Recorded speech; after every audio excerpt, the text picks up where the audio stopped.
let's take the video of Philando Castile's death. So that was shot by his fiancée, and her readiness with her phone and her quick instinct to use Facebook Live was very potent in that video.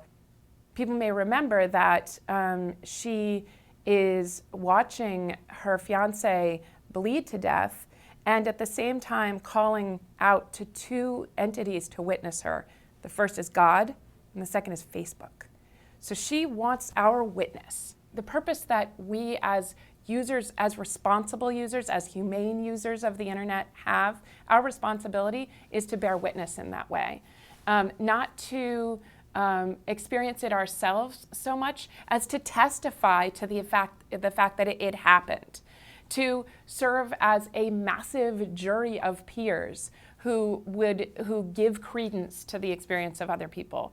And in that way, I think that was an extremely profound moment in the way, crystallizing the way that we all use Facebook when we use it right, or use Twitter when we use it right. You know, you have Newt Gingrich even now saying, white Americans don't understand the experience of Black Americans.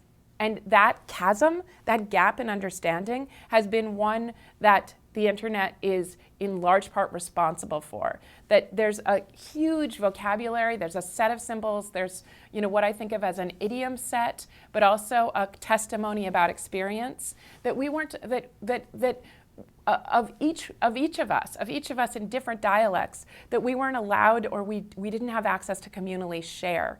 Now we are, as some people say, in this adolescence with digital culture, and we're trying to determine what to do with this infinitely polyglot culture. It speaks so many different languages.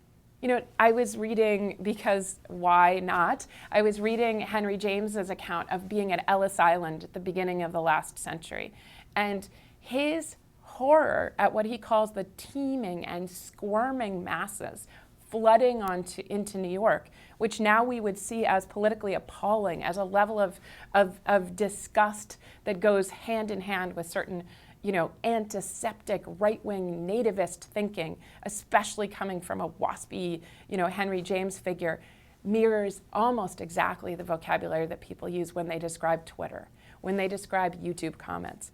These people are illiterate, they're angry, they're squirming and teeming. That is a natural reaction to people who feel like they belong here and their space is being seized by people whose language they don't speak, who are, in many, many ways alien to them.